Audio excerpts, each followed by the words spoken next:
Hello my dears, this is Sarah from SheHoldsDearly.com, and today I'm going to share with you a makeover of dining room chairs that have the upholstered seats.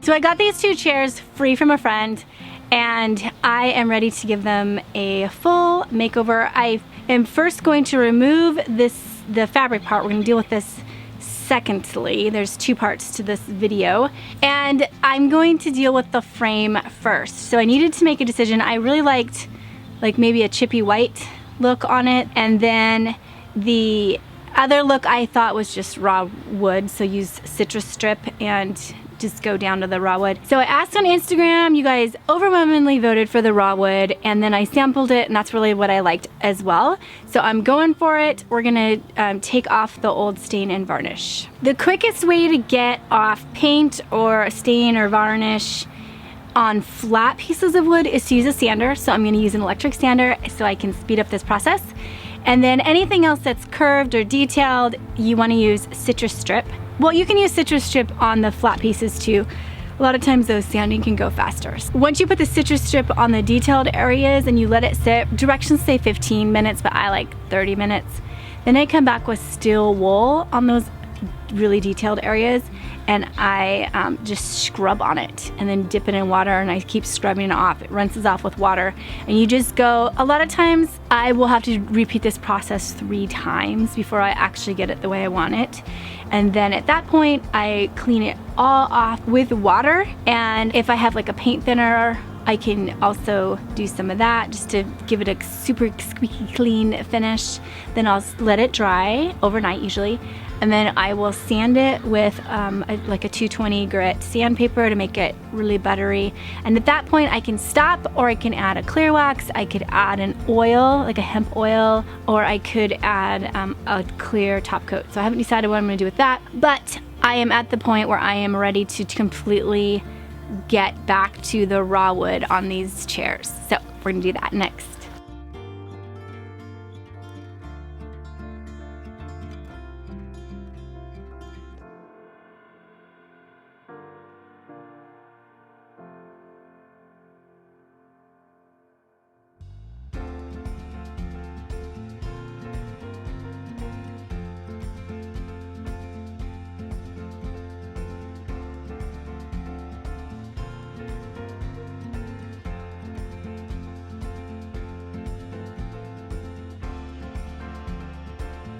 All right, so we are done with the actual work outside. A couple of things I wanted to say when using citrus strip. I like to have like a red Solo cup or some cup container to catch the sludge that gets scraped off. And I try to contain that as best I can, but inevitably some of it gets sloshed down on the floor, or I was outside for this project, so some of the citrus strip residue and, you know, gunk that comes off fell into the grass. And what I want to say is that if you have wood floors, be really careful that you don't step on that citrus strip and then track it into your house. We've had that happen before, and it's just something to be mindful of. Take your shoes off before you walk on your wood floors, just in case you have that on your shoes. Okay, so then I let the wood, after I rinsed it really well, I let it dry overnight, and I set it by our wood stove to help dry it out really well. Then I came back with a light sandpaper and just kind of smoothed everything out, and then I just ended up putting a clear wax on it. I have a couple clear coats that are nice, or you could use a hemp oil or linseed oil or something, but I always try to sample each of the items and make sure that I really do like how it affects the wood. It's the same way that I would treat a stain. It can alter the look of the wood just a tiny bit and then not be exactly what you're looking for. So sample your finishes. When in doubt, do a clear coat wax and you're good. All right, we're moving on to the upholstery section, which is pretty simple. And I am gonna use a green velvet fabric for this. The anatomy of a chair, once I have taken off the seat, it's gonna look like this. So you just flip the chair upside down. Incidentally, I did wanna tell you, whenever you're doing the frame, I like to flip the chair upside down and deal with the legs first. So whatever you're doing, if you're painting, if you're stripping off a stain, whatever, flip the chair upside down and work with it, then flip it right side up and work on the top half of it. And then it helps you not have to bend over so far. It helps you keep from getting like paint on the drop cloth or floor or whatever. So that's a little free tip for you. Okay, so this is what I have from the bottom of the chair. Now it does have a foam. I feel a little bit of foam in there, but it's pretty old. And so I'm actually just gonna go right on top of this fabric. I don't think I have to take off this other piece. I got that foam, I got a 2-inch foam. I got it at a garage sale and it ended up being just too bulky. And so being the DIYer that I am, I cut it. It's not perfect, but I think it's gonna work. So if you were gonna do your seats, I actually recommend a 1-inch foam. So I made my own and I think it'll be okay. But so then I laid my chair seat on top of the foam and I just traced it with a Sharpie and used it as my template. Now I did have this issue where I had a little section that didn't fit, and so I'm literally gonna piece it together like a puzzle and fill in these spaces. So you do want to, however you can do it, cover the entire base of the seat with your foam. And honestly, by the time you put your batting in there with it, it all evens out. But if you're just starting from scratch, I would go invest in the 1-inch foam. Okay, and then you want some batting. I got this at a garage sale too. And we are going to wrap the whole thing.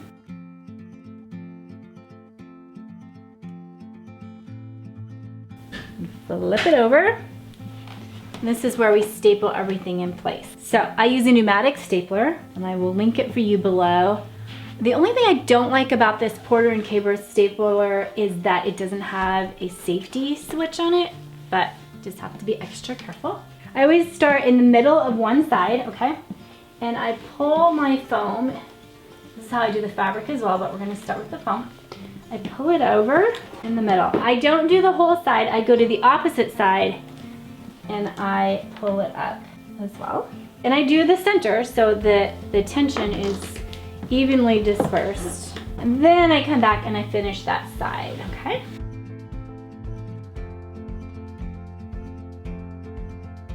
All right, I'm just gonna cut away this extra batting.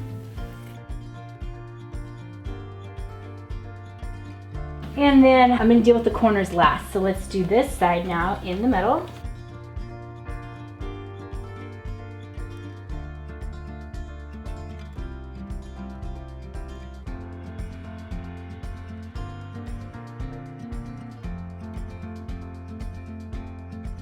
So you pull your corners tight. You don't want any bulk there. That's the #1 mistake that people make in upholstery. So you pull that nice and tight. And then we're going to draw a line like this with our staples. Okay, that leaves this big old thing right here. And I'm gonna cut this shape. I don't want all that. I want a shape like this cut out. You see that? So you're gonna cut a rectangle out. I open up that piece that's sticking up and I pull it tight and I pin all of that down and it makes for a really nice tight corner. I'm gonna do that all the way around and then I'm gonna repeat this process with the fabric and we will be ready to reassemble, screw it all back together. I got this beautiful green fabric online. I think it's gonna be perfect for Christmas time and I think I'll even have some left over to make some pillows. But first of all, we're gonna cover these seats.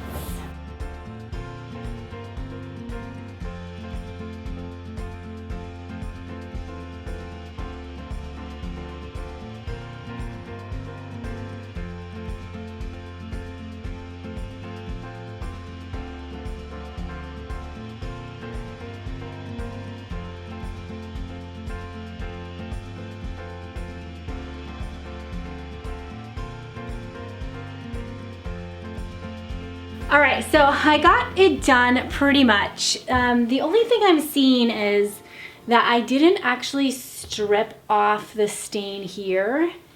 And I think I'm okay with that because I have some really pretty trim. that I'm just going, this is my go-to trim. It's called GIMP. And I just kind of use this for all my upholstery projects. I'm gonna try to just glue some of this around and cover up that wood. I think that'll be cute. So I just take hot glue for that, and then we're all done.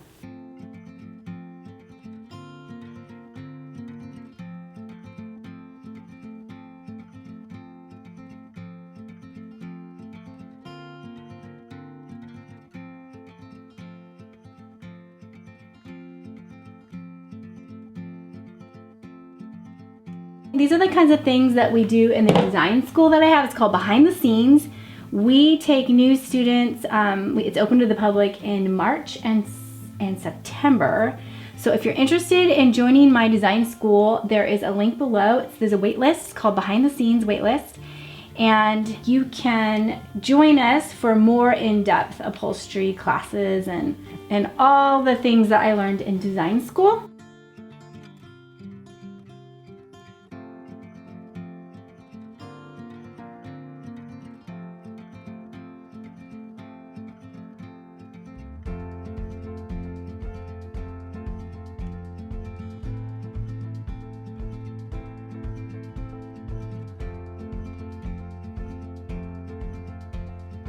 All right, thanks you guys so much for following along on this project. And if you're new here, please consider hitting that subscribe button.